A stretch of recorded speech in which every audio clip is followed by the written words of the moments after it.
할렐루야. 사랑하는 이글스필드 가족 여러분, 선하신 주님의 손길이 여러분 모두와 함께 하시기를 빕니다. 2023년 8월 17일 목요일입니다. 함께 나눌 하나님의 말씀은 예레미야 22장 1절에서 9절까지의 말씀입니다. 여호와께서 이와 같이 말씀하시되 너는 유다 왕의 집에 내려가서 거기에서 이 말을 선언하여 이르기를 다윗의 왕위에 앉은 유다 왕이여 너와 내 신하와 이 문들로 들어오는 내 백성은 여호와의 말씀을 들을지니라. 여호와께서 이와 같이 말씀하시되 너희가 정의와 공의를 행하여 탈취당한 자를 압박하는 자의 손에서 건지고 이방인과 고아와 과부를 압제하거나 학대하지 말며 이곳에서 무죄한 피를 흘리지 말라. 너희가 참으로 이 말을 준행하면 다윗의 왕위에 앉을 왕들과 신하들과 백성이 병거와 말을 타고 이 집 문으로 들어오게 되리라. 그러나 너희가 이 말을 듣지 아니하면 내가 나를 두고 맹세하노니 이 집이 황폐하리라. 여호와의 말씀이니라.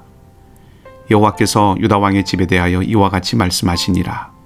내가 내게 길르앗 같고 레바논의 머리이나 내가 반드시 너로 광야와 주민이 없는 성읍을 만들 것이라. 내가 너를 파멸할 자를 준비하리니 그들이 각기 손에 무기를 가지고 내 아름다운 백향목을 찍어 불에 던지리라. 여러 민족들이 이 성읍으로 지나가며 서로 말하기를 여호와가 이 큰 성읍에 이같이 행함은 어찌 됨인고 하겠고 그들이 대답하기는 이는 그들이 자기 하나님 여호와의 언약을 버리고 다른 신들에게 절하고 그를 섬긴 까닭이라 하셨다 할지니라. 아멘. 오늘 본문은 두 부분으로 구성되어 있습니다. 첫 부분은 1절에서 5절까지인데 유다 왕에게 주신 하나님의 말씀입니다. 예레미야를 통해서 주어진 하나님 말씀 그 자체는 어렵지 않습니다.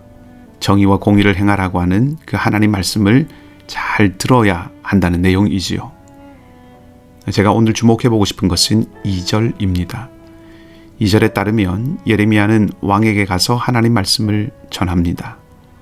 우선 2절에 나오는 이 백성이라고 번역된 이 사람들은 상류층 사람들을 의미한다고 볼 수가 있습니다. 그렇게 볼 수 있는 몇 가지 이유가 있는데 그 가운데 하나는 왕, 신하, 백성이라고 하는 이 한 그룹이 3절에 나오는 이방인, 고아, 과부로 묶여지는 이 그룹과 명백하게 대조가 되기 때문입니다. 자, 제가 주목해보고 싶은 것은 정의와 공의를 행하라는 하나님의 말씀이 모든 권세자들 혹은 지도층 또 상류층 사람들에게가 아니라 왕에게 주어졌다는 것입니다. 그 말은 왕에게 정의와 공의를 행할 최종 책임이 주어졌다는 뜻이지요. 이 말은 왕은 왕의 권세를 나누어 가진 신하들과 사회 지도층들을 통해서 온 땅 가운데 정의와 공의를 이루고 행하는 존재라는 의미입니다. 한 나라의 통치자와 최고 리더십인 왕이 가진 책임과 의무를 오늘 말씀이 강조하고 있는 것이죠. 나라에 정의와 공의가 없는 것이 신하들이나 고관들, 상류층들, 지도층들의 잘못이기도 하지만 궁극적으로는 그들이 제 역할을 다하도록 지도하고 다스리지 못한 왕에게 있다는 것이고 하나님은 그래서 왕에게 책임을 물으시겠다고 말씀하고 계신 것입니다.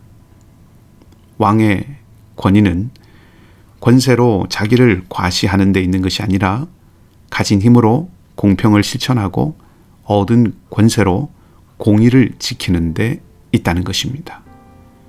그것을 왕과 함께 권세를 나눠 가진 사람들이 이룰 수 있도록 왕이 통치해야 한다는 것을 말씀하고 계시는 것이죠. 힘과 권세를 가지게 되거나 힘과 권세에 참여한다는 것은 하나님의 정의와 공의를 구현하는 데 부름받은 것이라는 뜻입니다. 모든 힘과 권세와 영향력은 하나님의 정의와 공의를 구현하는 데 봉사해야 합니다. 그것이 무엇이든지 간에 그러해야 합니다. 그것을 망각하면 그 권세와 영향력은 하나님의 엄중한 심판대 앞에 서게 됩니다. 그러면 하나님의 정의와 공의는 무엇입니까? 오늘 본문에 따르면 노력하지 않는 것입니다. 어려움에서 건져주는 것입니다. 무죄한 피를 흘리지 않는 것입니다. 한마디로 보호막이 없는 사람들의 보호자가 되어주는 것입니다. 연약한 자들을 위한 방패가 되어주는 것입니다. 좋은 공동체는 울타리가 되어줍니다. 좋은 가정은 말 그대로 안식처입니다. 사랑받고 보호받고 있다는 것을 알게 해주고 누리게 된다면 그곳은 좋은 공동체, 좋은 가정이 될 수 있는 것이죠. 우리가 함께 세워가고 있는 공동체, 가정, 일터, 교회, 나아가서 사회와 이 나라는 어떠한 공동체가 되어가고 있는지 우리 다시 한번 돌아보면 좋겠습니다. 두 번째 부분은 6절에서 9절 말씀까지로 예루살렘에게 주신 말씀이라고 할 수 있습니다. 그리고 그 말씀의 내용은 예루살렘의 멸망에 대한 것입니다. 8절이 제게는 인상적이었습니다. 8절 말씀은 아무리 그래도 예루살렘은 그러지 않으리라고 생각했는데 도대체 예루살렘이 무엇을 잘못했기에 하나님이 이토록 처참하게 만들어 버리셨는가 하는 그런 내용의 말이죠. 이 말씀에서 두 가지를 알 수 있습니다. 하나는 예루살렘이 우상숭배라는 잘못을 저질렀다는 것입니다. 또 한 가지 알 수 있는 것은 예루살렘에 이 일을 하신 분이 하나님이시라는 것을 다른 민족들이 알고 있다는 것이죠. 이 두 번째 것에 대해서 조금 더 생각을 해보고 싶습니다. 예루살렘에 이 일을 행하신 분이 하나님이시라는 것을 이방인들이 알고 있다고 하는 이 말은 뒤집어 생각해 보면 예루살렘이 하나님이 어떤 분이신지를 많은 민족들에게 드러냈다는 말이기도 합니다. 예를 들어 너트에 알러지가 있는 사람이 있다고 가정해 보십시다. 너트가 없다면 그 사람이 알러지가 있는지 없는지를 모릅니다. 그런데 너트가 식탁에 올려지면 그 너트 때문에 그 사람의 알러지가 드러나게 되는 것이지요. 그것처럼 예루살렘의 죄를 통해서, 예루살렘의 행위를 통해서 하나님이 어떤 분이신지가 드러났다는 것입니다. 이처럼 예루살렘이 하나님을 섬기지 않고 우상을 섬기로 말미암아 하나님은 심판하시는 분이라는 것을 드러내 주었다는 것이죠. 그렇게 생각한다면 예루살렘은 하나님이 어떤 분인지를 나타내고 보여주는 존재입니다.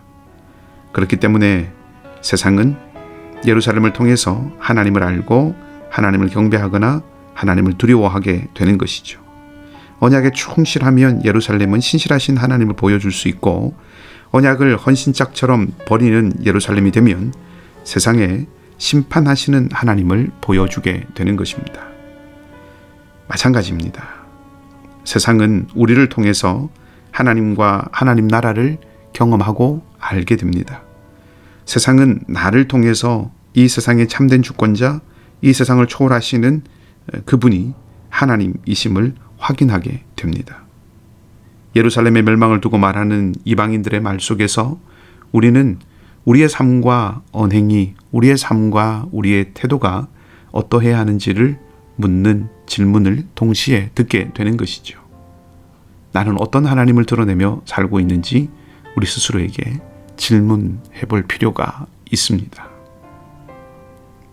오늘 은혜의 기회로 또 하루를 주셨습니다. 유다의 왕들은 궁극적인 책임을 가진 존재들이었습니다. 여러분이 힘과 권세, 아니 우리가 영향력을 가지고 있다면 그 영향력을 무엇을 위해서 사용해야 하는지를 진지하게 생각하면서 살아야 할 것입니다.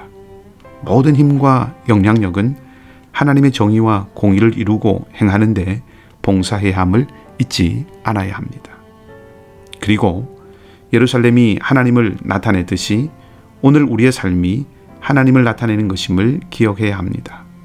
나를 통해서 생명과 소망의 하나님을 드러낼 수 있기를 바랍니다. 우리의 삶은 그 어떤 것이든, 우리의 삶이 어떤 삶이든 하나님을 드러내고 나타내는 삶이어야 한다는 것을 잊지 않기를 바랍니다. 하나님을 아는 것은 하나님이 기뻐하시는 삶이라는 것에 또 다른 이름이라고 할 수 있습니다. 오늘도 사랑하는 여러분들 가운데 주님의 손길이 함께 하셔서 하나님과 또 이웃과 올바른 관계를 맺으며 살아가는 복된 하루가 되시기를 주님의 이름으로 축복합니다. 기도하겠습니다. 하나님, 유다의 왕들은 하나님의 정의와 공의를 이루는 통치로 부름받았고 모든 지도층 사람들에게 그 사명을 일깨우며 다스리는 존재들이어야 했음을 다시 한번 확인하게 됩니다.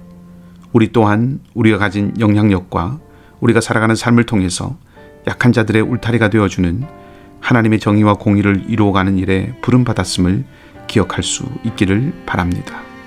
또한 예루살렘의 멸망을 보고 민족들이 하나님이 어떤 분이심을 알게 되었듯이 우리의 삶을 보고 세상이 하나님이 어떤 분이심을 알게 된다는 것을 생각합니다. 하나님, 우리가 생명과 소망의 하나님을 드러내는 삶이 되도록 인도하여 주시고 우리에게 주신 영적인 책임감이 희미해지고 흐려지지 않도록 주께서 우리를 붙드시고 역사하여 주시기를 원합니다. 주께서 함께하여 주시옵소서. 오늘도 주님의 은혜와 자비를 구하는 모든 성도들의 삶의 자리에 함께하여 주시고 우리 사랑하는 성도들의 가정과 비즈니스를 주님께서 붙들어 주시며 상록교 어르신들과 어린 자녀들을 지켜주시기를 바라고 우리와 함께 하시는 좋으신 주님 예수 그리스도 이름으로 기도하옵나이다. 아멘. 말씀을 기억하시고 기도하시고요. 오늘도 믿음으로 살아가는 복된 하루가 되시기를 다시 한번 주님의 이름으로 축복합니다.